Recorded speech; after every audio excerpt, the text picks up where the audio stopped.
And in the early stages of any new relationship, I would actually argue that it's much more beneficial to listen more than you speak, because listening is the way by which we truly connect with other people.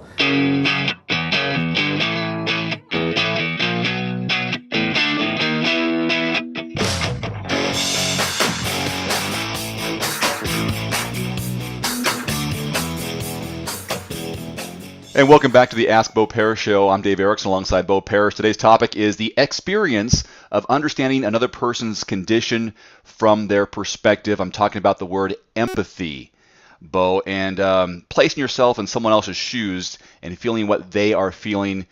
It's a lost art. A lot of us just want to think about us. Well, Dave, when's the last time you've been in a conversation where you were feeling talked at rather than talked to?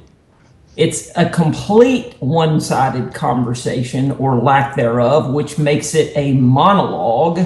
And oftentimes you feel as if, what good is it that I'm even sitting here? You do not even need me to have this monologue. You're talking at me. You're not talking to me.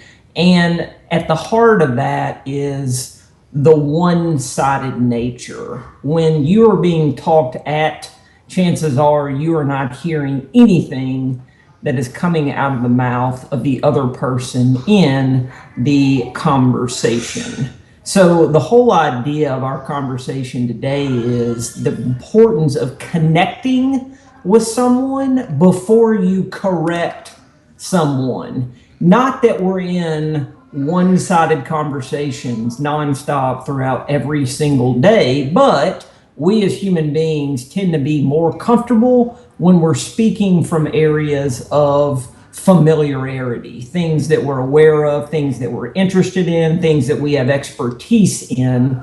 But the world is not a completely and totally homogeneous place. Every person we interact with is not exactly like we are. And so there are going to be opportunities to learn, to acquire new interests, new skill sets, if we just stop long enough to listen to what it is that someone else in a conversation is actually saying to us. Because if we listen closely enough, people will tell us exactly what it is that's most important to them, and it gives us a chance to navigate a new relationship.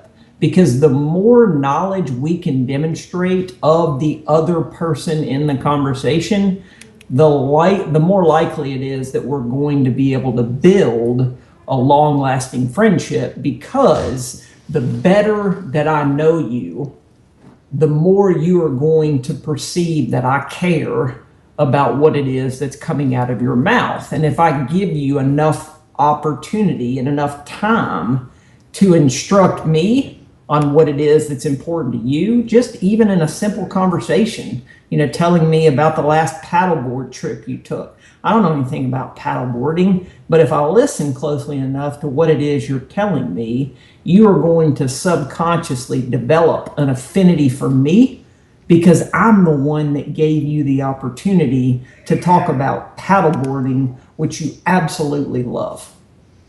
It is a huge turnoff, professionally and personally, when I experience someone talking at me and they don't ask questions. Or recently, you asked this, recently I was approached by a multi-channel network for my car review channel.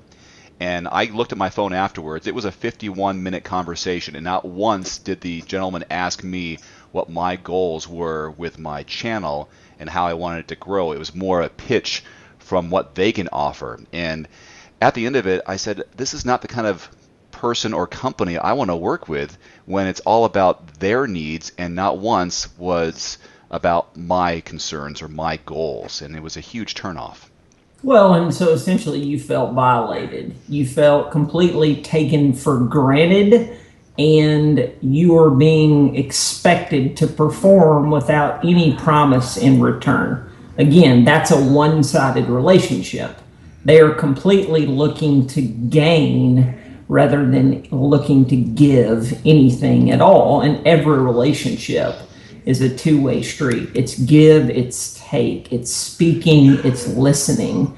And in the early stages of any new relationship, I would actually argue that it's much more beneficial to listen more than you speak, because listening is the way by which we truly connect with other people. Because unfortunately, we're all self-centered by nature, and our natural tendency is to talk about ourselves. Well, if we can simply yield to the other person, and this is someone that we're brand new to, that we're starting to get to know, if we can yield those precious first few conversations to focus a majority of the time on what their interests are, it'll pay off leaps and bounds down the road, because we've earned the right to be heard at a later date, because we've demonstrated our ability to listen first and foremost when impressions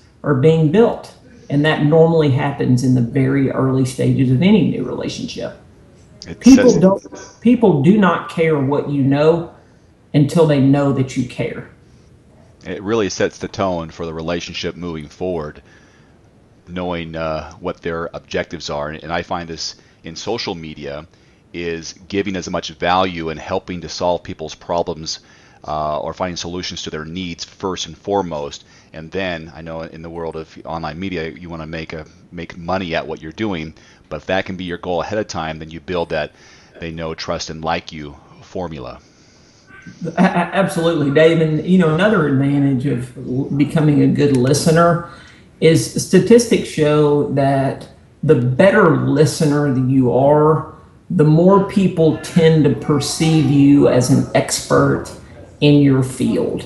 If I know the right questions to ask you about your media expertise and give you the chance to instruct, to inform, to enlighten, even if you have no idea what I do professionally, just because I asked you those questions, you are going to perceive me as more competent in what I do, because I asked you the questions that you were dying to answer.